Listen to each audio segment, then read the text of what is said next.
Hello, I'm Alan Weatherall. This is an audio-visual presentation presented on the Worldview Media channel.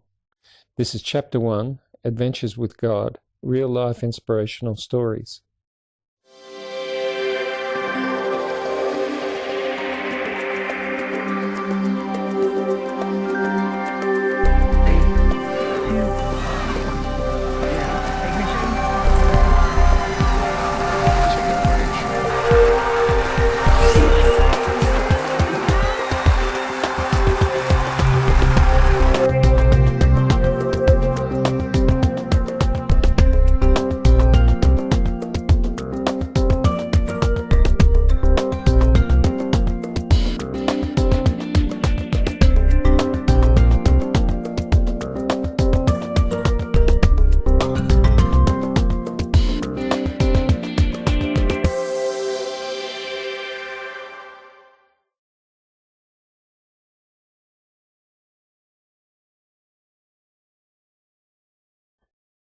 It was April 1983. I was driving along Clarendon Street in South Melbourne, on my way to Castlemaine to visit my parents. As I stopped at a traffic light, I noticed a man lying on a bench seat on the footpath beside the road. It was early evening, and by his rough appearance and the fact that he was holding a bottle wrapped in newspaper, it confirmed my immediate suspicions. He was a man with a drinking problem. As soon as I saw him, I felt a twinge of compassion. But like so many other people, I had places to be and other things to do.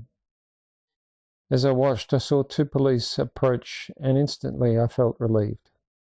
After all, it was their responsibility to clean up the streets and make sure men like him got a chance to be somewhere safe for the night. As I sat waiting for the traffic lights, I couldn't believe what I saw. The two police strolled up, and when they reached the man, both of them turned their heads the other way, as if not to see, and walked right past. I felt a sudden stab of conviction in my heart, and a verse from the Bible streamed through my mind.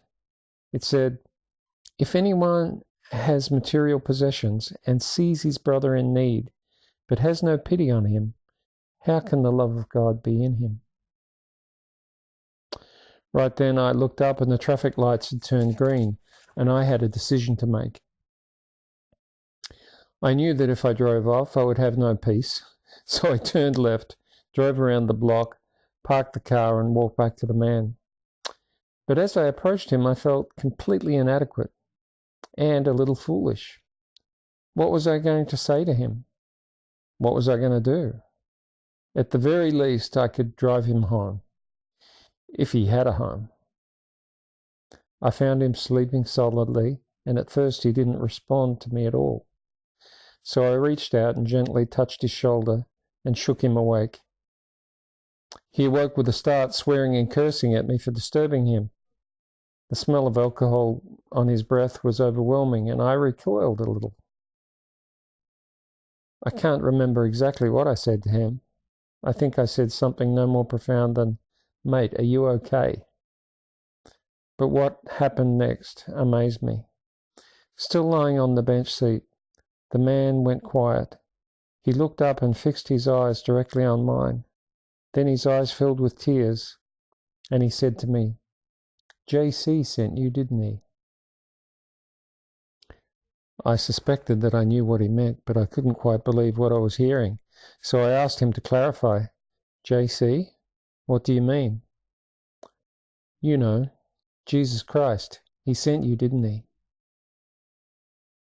A little taken aback, the only reply I could think of was, "Well, yes, I guess he did." As I helped the man back to my car and tried to ignore my fear that he might vomit in it, he wept, and he poured out the sorrows of his heart to me. This apparently was a man who through years of pain had turned to the bottle as the only source of comfort. But this random act of kindness from a stranger was all it took to break his heart and to lead him through tears of repentance to ask God for mercy and forgiveness. It was a real privilege to be involved in that. But from that experience, I learned some valuable lessons. Charitable acts are not just the obligation and duty of all believers. They are at the very core of God's heart of mercy and are inseparably linked to the whole message of the gospel of Christ. A gospel preached without accompanying acts of love and mercy will lack the imperative urgency which flows from the heart of God toward lost humanity. Ultimately, a message without practical mercy will have no power or lasting credibility in the world at all. If you've enjoyed this message, please like, subscribe, and share this content with your friends. And keep coming back for more inspirational messages on the Worldview Media channel.